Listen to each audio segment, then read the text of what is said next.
प्रभु यीशु मसीह के नाम में आप सभी को जय मसीह की। हम स्वागत करते हैं प्रतिदिन के वचन में।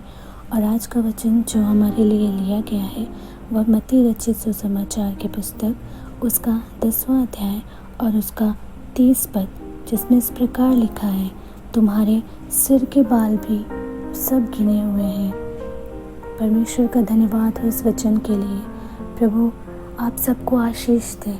आज हम इसमें देखने पाते हैं परमेश्वर कैसे अपने लोगों से कहता है मत डर।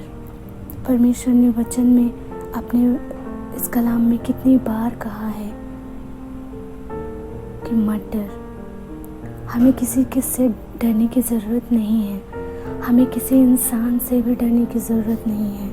आज बहुत सारे लोग इस बीमारी से, इस पेंडेमिक में परेशान हैं, इससे डर रहे हैं प्रभु। लेकिन परमेश्वर कहता है डरो नहीं, चाहे वो इंसान हो, चाहे बीमारियां हो, चाहे कोई भी परेशानी हो, हमें डरना नहीं है। परमेश्वर हमारी अपने आँख के पुतले के समान रक्षा करता है। उसने वादा किया है कि वो हमें हाथों हाथ उठा लेगा। वो हमारी फिक्र करता है। हम उस परमेश्वर के बच्चे हैं जिसने संसार को बनाया है। हमें डरने की कोई ज़रूरत नहीं है। हम उस राजा के बच्चे हैं जिसके हम राज्य में राज कर रहे हैं।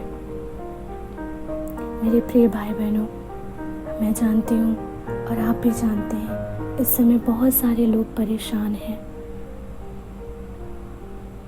कुछ इन बीमारियों को लेकर, कुछ इस वायरस को लेकर और कुछ किसी इंसान से परेशान है। लेकिन इस वचन को जब हम 26 से पढ़ेंगे तो हम पाते हैं कि परमेश्वर कहता है कि किसी से नहीं डरना है, मनुष्यों से नहीं डरना है, क्योंकि वो तो सिर्फ शरीर को घात करेंगे, आत्मा को नहीं कर पाएंगे। इसलिए नहीं डरना है। मेरे प्रिय भाई बहनों,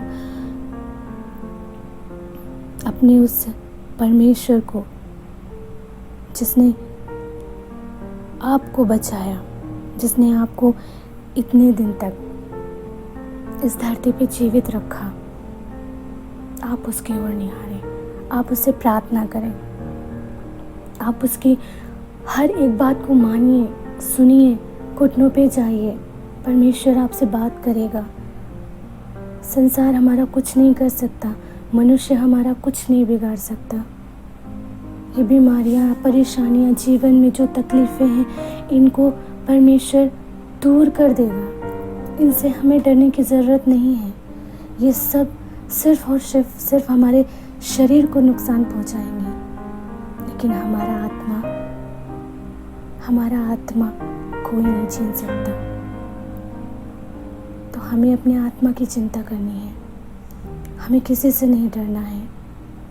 हमें सिर्फ परमेश्वर से डरना है, उसकी बातों को मानना है, उसके कामों को करना है, अपने जीवन से उसके काम दिखाने हैं। आप प्रार्थना करें इस बात के लिए। सारे भय को परमेश्वर दूर करने वाला है। आइए हम प्रार्थना करते हैं। प्रभु जी, हम आपके पास आते हैं, धन्यवाद करते हैं इस वचन के लिए। और प्रार्थना है प्रभु, ये भय की आत्मा, ये डर की आत्मा लोगों के जीवन से निकाल दीजिए। पिता परमेश्वर, आप दया करें, मदद करें। धन्यवाद यीशु, प्रार्थना को सुना। इनकी प्रार्थना धन्यवाद के साथ यीशु के नाम मांगते हैं, आमीन। जय मसीह के सबको।